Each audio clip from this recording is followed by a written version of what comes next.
So yeah, this is Gagliardo Park. This is a Sunday, a beautiful day. This park should be filled with kids. There should be laughter. There should be activity going around, and it's not. Exactly. That was the first thing that shocked me is when we came here. I'm like, whoa, how is this a park in Rye, of all places? Oh, this you crazy mother.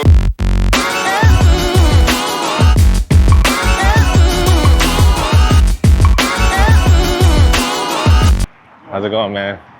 Nice to meet you, Angelo. Very nice to meet you. Of course. How you doing? Hey. I'm cameraman Timmy. Rob, how are you? How you doing? Nice to meet you. We're gonna put this microphone on you. Sure. Make sure it's recording to me because I just hit something on this. All right. Cool. Rolling? Yep. All right, cool. We got Rob Rubicco? Rubicco, okay.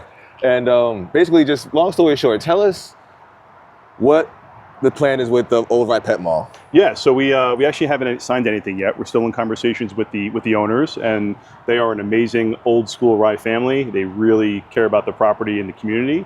Hopefully we get something done with them. But the idea would be to build a daycare / play space, which we're really excited for. And what experience do you have with daycares and stuff? Yeah, so my wife, we own 3 of them now. It's called Ann and Jack's Treehouse. They're located in Pelham, Rochelle, and Larchmont. We started 13 years ago in our basement. Oh, sorry. Yeah, sorry. We'll start over. Yeah. So we own Ann and Jack's Treehouse, which is a daycare, childcare brand that started in our basement 13 years ago. We started with 4 teachers and 12 kids. Now we have about 150 teachers and roughly 400 kids throughout our 3 locations. That's awesome. Let's walk. Let's look at the property and stuff. I want to see the vision. I'm a big vision guy. Yeah. And I believe in the vision. Yeah. And so go ahead. If this were our property, we would knock down this house right here, and we would knock down basically everything from the house from this area over, and this would be the main daycare. Right. And currently, it would be able to house 10 classrooms for 120 kids, which is really cool. Yeah. Our Pelham location is 146 kids. Our Larchmont location is 169, and our New Rochelle is around 60 or so. So it's definitely in line with what we currently have. And phase 1 would be to build out this area here, and then phase 2, depending on what the community needs and wants, we would build a second daycare or second area on this side to be able to handle the demand. I have a couple questions about operations. So I feel like this is a busy area. Let's keep walking, Tim. Especially during the mornings, and I feel like that's when most drop-offs and pickups might happen, especially around 3 o'clock and 4 o'clock too. Like there's this business right here where the truck's flying through. How would you manage drop-off and pickups with all the traffic? Yeah, so what's interesting about this area is from a zoning perspective, this is the only area in Rye that would accommodate a daycare. My wife used to work at Little Angels, which was the daycare that closed that was in the Avon building. Okay. Those are the only 2 areas of Rye where you can potentially do a daycare from a zoning standpoint. We still need a text amendment, but this is the only area that would support that much traffic. And what's interesting is from zoning requirements for a kennel and a daycare are almost exactly the same. And the drop-off and pickups are almost exactly the same before work and after work. So this area is already used to a high amount of traffic. Okay, yeah, so that makes sense. That why you would pick this location too, because I was wondering why of all places does this area kind of run down? It's like the park is neglected and stuff. I don't know what made you feel like this would be a good spot for kids to be around. Yeah. If you were to go to our Larchmont location, it was an old 27,000 square foot garage where cars were parked, and now it's our flagship location that is winning awards from an architecture standpoint. So I'm a big visionary. I like to take something that maybe doesn't look the way it could be and then develop it into what its full potential is. And I really think that this is the area for the next Ann and Jack's Treehouse. Absolutely. Let's walk towards the park, Tim. You're from here, right? Yeah, I live right around the corner. Oh, that's amazing. Yeah. So you grew up in this park? Bro, yeah, I really have home videos of me playing in the old sandbox as an 8-month-old kid. For real, amazing. I played Little League here growing up. I was in the Royals. That's amazing. Nah, this is my park, man. And that was Sam Gagliardo's house was where the... They said, well, when I talked to his son actually a couple weeks ago, he said it was actually in between home plate and the pitching mound. Oh, that's pretty cool. Yeah. Very nice. So yeah, this is Gagliardo Park. This is a Sunday, a beautiful day. This park should be filled with kids. There should be laughter. There should be activity going around, and it's not. Exactly. That was the first thing that shocked me is when we came here. I'm like, whoa, how is this a park in Rye, of all places? And I know there's been a lot of talk with the candidates about revitalizing it, which is great. Yeah. And it definitely needs a lot of tender love and care. There's so much opportunity here. Yeah, one of the things I brought up was getting funding, because everybody's talking about, oh, we got to get money from the budget. And I literally told the candidates, fuck the budget. Let's find people that want to help out. Well, that's what's interesting. When you have the public sector and the private sector come together, really, really great things can happen. Because the private sector typically has the budget, and the public sector can approve it, approve the plans and everything. So, again, we haven't had any formal conversations with Rye about what we can do, but I mean, if I had a magic wand, there'd be 3 different playgrounds here. One for kids, infants to 2 years old, one for kids that are 2 to 5, and one for kids that are 5 and above. And we have a really great playground at our Pelham location that I think would work well here. It's wood. It really works well with the landscape. And maybe there's a pickleball court over there. And maybe there's a new basketball court. Yeah, there's so many opportunities. Got to get the basketball court fixed. I really wanted to do something like big with the basketball court because this is one of the things that's never been touched. Like someone's gonna break their ankle. Yeah, that's what I'm saying. It's the only basketball court potholes in it. I literally say that verbatim. I mean, look, people should be having picnics. I mean, there's just so much opportunity here. Growing up in like the early 2000s, they had the slide with 3 different. They had like little vibration pads on it. The slide, 3 different slides, and then they had people who used to play air tag around this. This was I don't know what this is. It's like a sex swing, but I have no idea what that's supposed to be. I don't know who picked that out, but they definitely didn't get the community involved with that at all. So we would have voted no. And like they used to have the merry-go-round, the spinning thing, and they used to have the charcoal grills here too. I was going to say barbecuing, but what you said from a community standpoint, that's such a big portion of this because they really should have to say what goes in their backyard, and especially if they're going to be attracting maybe new people here. This is an important part of it. Yeah, I can't see anyone approving that from a neighborhood. Have you talked to anybody else from the neighborhood and spread your ideas? I put some feelers out. I know there's a Facebook group, I think, that I wasn't admitted to yet, but I'm excited to start talking to more folks and getting their ideas. Like I said, nothing formal has been discussed with Rye yet, but once that process kicks off, it'd be great to have a community meeting on what they want, what they need, and what makes the most sense. I mean, this is such an amazing piece of property. Oh my God. Yes. So since you said the kennel and running a daycare is kind of the same operation, paperwork-wise, what help would you need to what else would you need to get approved, or what permits do you need, or might have to get changed? Well, you always need planning and zoning. You have to kind of go through that process. I think we might need something called a zoning text amendment, and what that is basically saying, okay, daycare is not, nursery school is not an approved use right now, but given that it is so similar to its previous use, we're going to approve it. And what's interesting is when we were looking, and this is actually very similar to Pelham and Larchmont, the zoning is actually 50, 60 years old, where both parents weren't working and there wasn't a need for nursery schools or daycare. Now that's completely changed. And most of the time, both families are working, probably in the city, probably traveling a lot, and there aren't a lot of full day, 7 to 6 p.m. high quality daycare options available. So this actually fills a really important gap that I think is there. I agree. That's a great point. I don't think so in Rye, do you know of any other daycares that are in Rye? So there isn't a daycare center like an Anna and Jack's Treehouse in Rye. There are some home-based locations which are phenomenal. We started as a home-based location. They're great. But typically when kids turn 3 or 4, they're going to go to more of a classroom environment. And that's where they'll go to one of the nursery schools, either in one of the synagogues or churches, which are phenomenal, but they're typically part-time and they're not full day.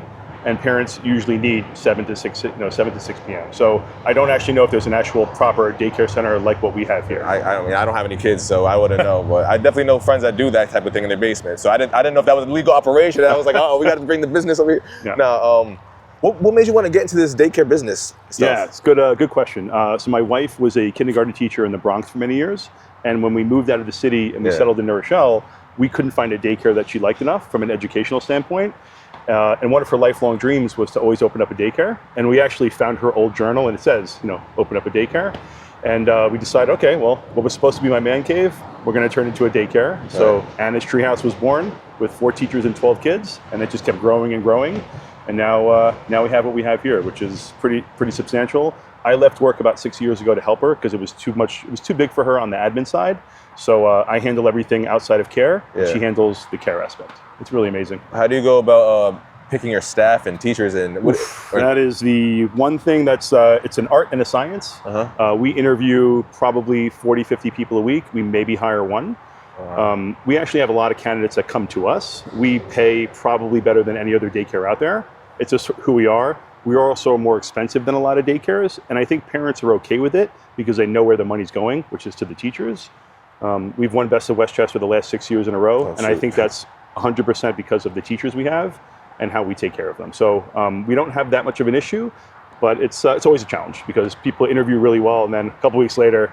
So when you say 40, 50 a week, you're always hiring people? We're always looking, especially as we're on this kind of, not a growth spurt, but we're always looking to have players. Trying to expand. Yeah, exactly. But what's interesting is we don't have a lot of people that leave us. Once a teacher comes to us, they typically don't leave unless it's a career change or they move.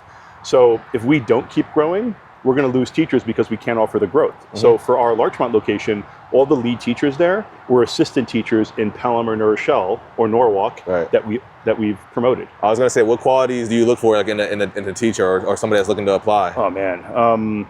Well, the first thing is a love of children. You have to have a lot of patience being in this industry. Love of children. Some of our people don't necessarily have education degrees, but they've been doing it for 12, 13, 14 years, and they just have it. A lot of grandmas work for us, especially in the infant rooms, which is really, really great. So it's a mixture of people, but there could be an A player that works at CVS that is just undervalued that may come to us and blossoms as a person. So we don't have a specific set of criteria. A lot of it is vibe and gut. That's how we do it. What about children? Is there an acceptance rate? Do you accept everybody that just pays to go to your daycare? Or yeah, we're not bougie like that where there's no application process. We don't believe in any of that stuff. But yeah, if you want to come to the treehouse, if there's a spot, you'll be able to have it. Simple. Yeah. So not only if there's a daycare in this area, we have some place to bring your kids where you guys go to work and go anywhere, whatever you got to do during the day. It's providing jobs. I don't know if it could be something to work for a summer job for some of you high school students and kids going to college, but it's a job opportunity, it looks like, too. So keep that in mind. Yep. I had a couple other questions. Yep. How am I doing so far? Okay. Doing good, yeah. We're trying to make it happen, man, so. You look really familiar, by the way. Yeah. And Rye Roadhouse is over there, right? Yep. Oh, it's amazing. I think the first time I had an alligator was over there. Yep, alligator nuggets, yep. I got a couple more questions before you get to the good stuff, right? Oh my goodness. All right, I'm ready. All right, so basically, I wanted to say, before you touch on the daycare stuff, I just feel like, man, I talk about traffic stuff. What other safety things would you have to build other than a playground? I feel like there's other things that you would have to implement. Do you have any other ideas for that one, safety-wise? So what's interesting about this lot is it's actually 3 lots. It's the house, it's the kennel, and then it's also where these cars are right here. So that's actually, if everything works out, that would be the parking area. Okay. And that's also where the turnaround would be. Are you familiar with Mr. Rogers that runs the Carpet Trends? So what's crazy is he's the one who actually turned me onto this place. He did our flooring in our Larchmont build last year. Oh, okay. So he's the one who actually told me about it. Oh, wow. Which is pretty cool. But so we spoke about it, and again, very similar to the kennel. Most of the deliveries here are sort of earlier in the morning. Our main drop-off is typically between 6:45 and 8:30 a.m. That's our typical drop-off. Yeah. But essentially, families would come down here. They would drop off right in this area here, and then they would do a turnaround and go right back out. So that's how the turnaround would work. And again, you're going to see a tractor trailer coming. So we would make it really safe. There'd be signs and everything. We'll most likely have a traffic coordinator be outside to help as well. But it's actually a drop-off service. So parents can come in if they want, but most of them are busy in the morning. They'll pull up. They'll let us know they're outside. We have an app. We come take their kids, bring them inside, and do the same thing for pickup. Wow. So they don't have to get out of their car. An app. Yep, there's an app for that. I'm not even mad. I'm not mad at any of this. I just feel like this is like a dope thing for the community. It's different. It's a huge change, but man, Angela loved the kids, man. Angela always loved the kids. And I want it to happen. I feel like when I did a walk and talk with Josh Nathan, who actually won the mayor, and he said he's willing to do whatever to help as long as I show up and show interest and bring community involved, that we get the park fixed. And I guess part of getting the park fixed is helping you get right too, because I feel like you'd be a good helping factor. I think we'd be a great partner. Yeah, I think we'd be a great partner. We did a previous talk before this, and you said that you would be able to help too, right? I mean, we haven't had any formal conversations, but we do typically invest pretty heavily in the communities that we get involved in, whether it's by donation, whatever it could be. So we'd be happy to chat about it. I mean, if we're going to be using this playground, again, nothing's been discussed, but typically municipalities do allow daycares to use their public parks, especially if it's for their residents. And from the data I've shown, 95% of the families that come here would be from Rye. So we'd be happy to make an investment. Yeah, and one thing that you did mention too is if the playground was built for it to be solely for the daycare? No, it wouldn't be. Okay. Oh no, not at all. This would be. I mean, this is public property, so Right. It would be open to anyone to use. Okay. Yeah. Okay. Cool. Yeah, absolutely. Another reason why, guys. If we made the investment, we would want everyone to be able to experience it. Appreciate Absolutely. that. Yeah. All right, cool. All right, walk with me, talk with me, man. Let's get to the other stuff like that. Yeah. Maybe you want to ask me. It's not all been sunshine and rainbows, right? Yeah. No, it's all good, man. So there's articles. I don't even think they're real credible articles, man. There's articles that try to slander your name, man. Can you tell us what happened? I'm keep it a buck, man. You got convicted of a crime, man, and you just want to. Let's talk about really what happened. Sure. So, listen, Christina and I have, we think, the greatest responsibility in the world, which is taking care of people's kids, and our mission, which is getting them ready for kindergarten. And we take that very seriously. And a big portion of that is being transparent. And not just about my background, but about anything. If we make a mistake at school, if a teacher isn't doing the right thing, we have to have hard conversations in order to course correct. So this is no different. So yeah.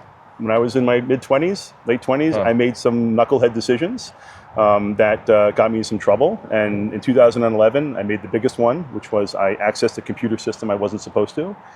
I saw some data that I shouldn't have, and I got arrested with computer fraud. And that ultimately led to the judge saying, you're being a knucklehead, pretty much. I'm going to sentence you to shock probation. And he gave me 21 days. And let me fucking tell you, he knew what he was doing, because that was the craziest time of my life. I'm there, next to murderers and rapists and drug dealers, and I'm there. I'm like, "What'd you do?" I'm like, "That was what I did." They go, "How much did you steal?" I'm like, "I didn't steal anything." What do you mean? Then why are you here? So again, it was just it was an amazing experience, because I got out, and I went back to work. And I'm not proud about those decisions. What I am proud of is what I've done since then, and what my wife has done with the daycare. The daycare. And we have 150 people or so that rely on us for a paycheck. Right. There's over 400 kids each day, and that's what I judge myself on, is what we've done since then. What about people that go online and see that you had drug problems? Listen, I messed around when I was younger. I messed around as a kid. Did some stupid things at various events. But again, in the last 13 years, it's all been amazing. And I have to say, if this was a tough thing for me to do, this talk. I've never spoken about it outside of one-on-one conversations. And I prepped for this, and I spoke to some parents, and I said, listen, I'm doing this interview. What do you think, should I do it? And more importantly, when you heard about what happened, whenever you heard about it, what'd you think? I couldn't believe it. I looked at the article. I had to do research on I never do this. I did research on the guy who wrote the article. I'm not going to go there. I'm not going to go there with that guy. But no, I spoke to these parents, and I said, when you found out, what was your reaction? And I actually got kind of emotional, because the overwhelming majority was, Rob, we've known you. To us and to our kids, you're silly Mr. Rob, who's a goofball dancer and pretends to steal their snacks. So whatever you did 14 years ago has no effect or bearing on the care that you provide today. So that meant a lot, really, to hear that. And then I also spoke to our teachers. I said, hey, listen, I'm doing this interview. What are your thoughts on my background when you heard about it? And most of them said, Mr. Rob, we're proud to be a part of the Treehouse. We love working there. And then one teacher wrote this message saying that, after we got off the phone, that she was working at another daycare before us, and it closed during COVID. And she knew nothing else. All she knows is childcare. So she sort of had to work in another daycare. But she was, she didn't have a good experience before. And since working with us, she has grown as a person. She has making more money now than she ever did, because you wouldn't know this, but daycares don't really pay a lot of money to teachers, which is why we're so unique. So she's been able to buy a car, they're saving for a house, and all of this came from working at the Treehouse. So those conversations actually fired me up even more to say, oh my God, we're actually doing something really, really cool here. And I gotta be honest, even if it doesn't work out in Rye, this whole experience of articles and chatting have let me shed some trauma. So I'm actually a better person because of this. So even if it doesn't work out, I've grown throughout this whole process. So I'm really happy about that. Hey, look, I'm not gonna say I'm perfect, so I can't judge. But I'm a big person on second chances, man. And if I've seen anything through what he's doing, you have 3 locations, right? We had 4. We sold one of them last year because we wanted to focus on Larchmont. Okay. So we have Rye opportunity. We're looking at one in Sleepy Hollow. We're looking at one in Scarsdale. We just signed, which I'm really proud of, a global deal with a publicly traded hotel where we're going to be taking over their kids clubs worldwide. And we just opened up operations in Hawaii. Yeah. And this came up. My entire background came up. And We went through the vetting process. They looked at everything. They understood what was happening, what happened, and they said, well, you wouldn't really have a big business if you were such a bad person. So we're gonna go forward. It's not easy, yeah. It's not. And one of the parents I spoke to hit me with this quote, and she told me I had to say it, which was, "Good people make bad choices, but bad choices." Been there, man. I ain't gonna lie. Been there. But bad choices don't make a bad person.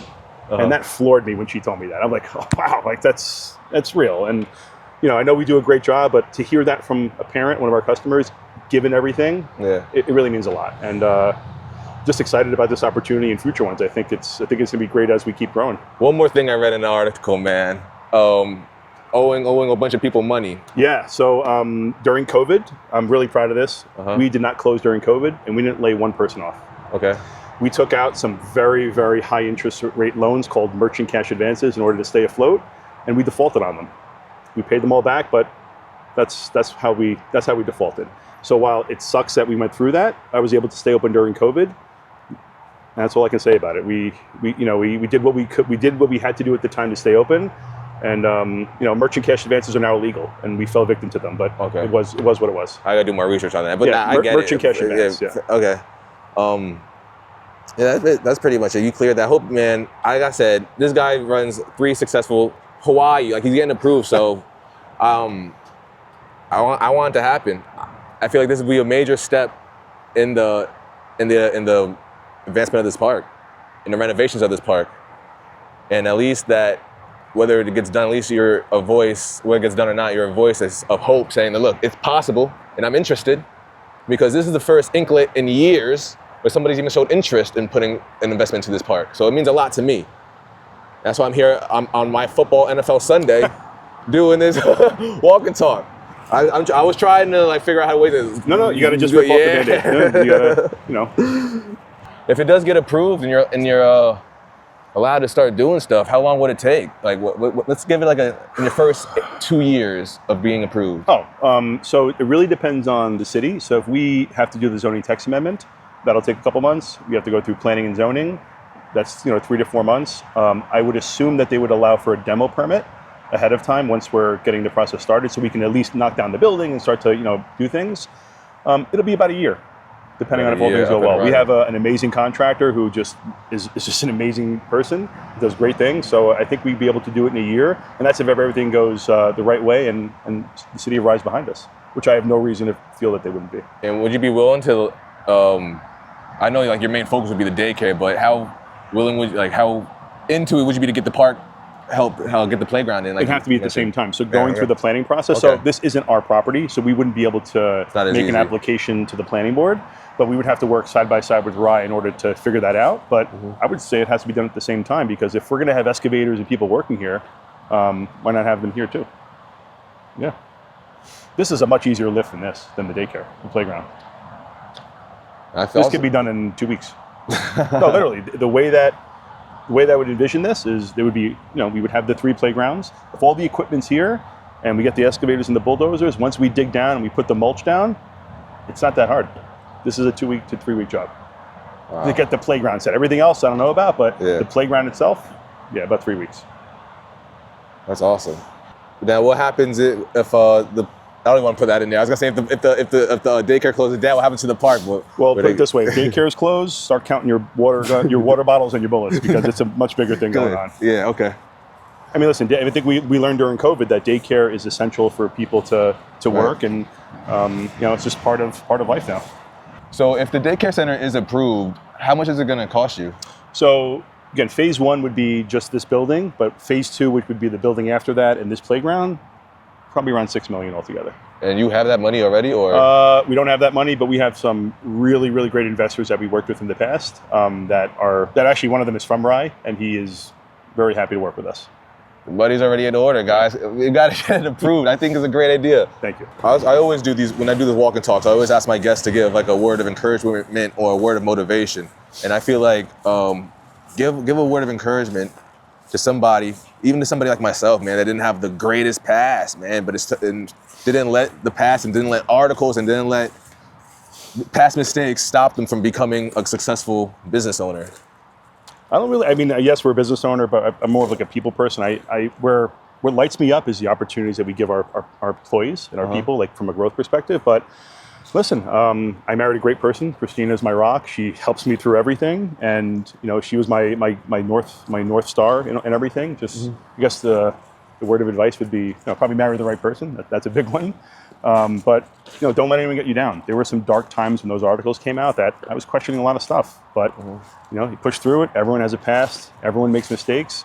But it's important that you learn from them. Most people, when they're on the wrong track and they do something really stupid like I did, and they actually have to face the consequences, most people will course correct and not make those decisions again. At least that's what I did. That's the most important thing. Learn from the mistakes, because you don't get, second chances are possible. Third and fourth ones, I'm not so sure about that. Got you. Guys, Rob Rubicco. Rob Rubicco. Rubicco. What was the name of your daycare center? Anna and Jack's Treehouse. And just let my followers know where they can find you if they're interested in submitting their kids, applying their kids. Yeah, thetreehouses.org is the website. Thetreehouses.org. Awesome. Thank you.